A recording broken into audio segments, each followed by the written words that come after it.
Hey guys, Daniel here, welcome back to the channel. So as you know, my DR650 is very heavily modified. If you've seen any of my previous videos, there's not much left really to do to this bike. I did my top 5 favourite mods video a while ago. I still stand by them.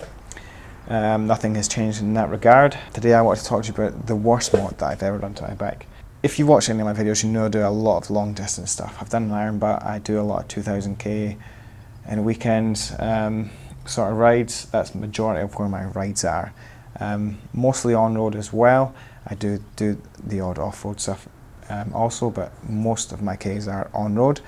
I've done over, my bike's almost at 40,000 Ks just now. So when I was getting into the sort of long distance, especially on the road, I was looking at how to increase my fuel economy. Now, in my head, I thought the best way to increase fuel economy is to lower your RPM at the speed limit. So the way to do that is to change your gearing. So I ordered a 16-tooth front sprocket. Now this isn't it here, I've chucked it in the bin, but I changed my front sprocket from the stock. I always run the stock 1542 or a 14 front, depending on where I was going. If I was doing a long distance road, I would put the 15 on the front, otherwise I would just have the 14 on for everyday riding. So I thought I'd go up one tooth there, which would lower my gearing. In that case, putting less stress on the engine, giving me more fuel economy. Now in theory that is great, but for me it was the worst thing I've ever done to this bike. So I've got a 25 litre Acerbis tank, which now holds roughly just under 28 litres, and I can easily get over 500 k's to that tank, probably closer to 600 now. So I thought, yeah, sweet, I can fit a 16-tooth front sprocket, that'll give me even more range.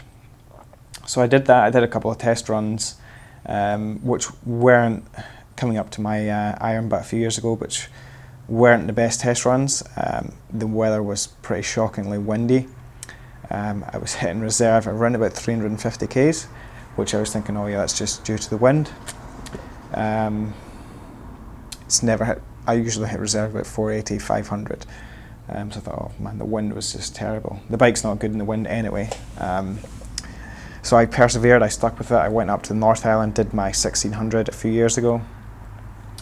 And yeah, the whole trip I was consistently hitting reserve between 320 and 350 k's. And it was purely with that 16-tooth front sprocket. So yes, at 100 k's the RPM is lower, but as soon as you open the throttle, your engine is on so much more load to try and increase your speed. That it was just pumping the fuel in, and it was a massive difference. Like I said, 350 k's to hit reserve. I was shocked by that. So much so that I got Danny to bring we did a quick tour around the South Island when I came back across on the ferry. Danny brought my stock, or my 14 that I was running at the time, up to meet me, and I changed it at the side of the road back to the 14, just because, yeah, it was shocking. You had to down change pretty much everywhere to overtake. You had to down change on hills. The bike was just lugging so much more, and it was causing the fuel consumption to increase massively.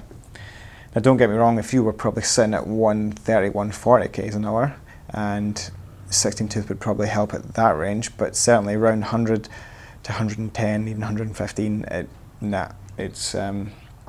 it was way worse. So yeah guys, just a quick one. I want to show you my worst modification I ever did to my DR650. It was only on the bike for, well, it was on the bike for 2,600 k's, but that was basically one trip. So I would never do that again. I'm currently running 1544, so somewhere in between the 14 and the 1542 stock that I used to run, and that is currently my favourite gear setup. I don't have to change sprockets. And I still get between 4.5 and 5.5 litres per 100, depending on how I'm riding. Well over 500k range, easily. So yeah, before you get a 16-tooth front sprocket, have a wee think about where you're riding, what you're riding. For me, I would never do that ever again. Right guys, thanks for watching, hope you found this video helpful, and I will see you guys next time. See you.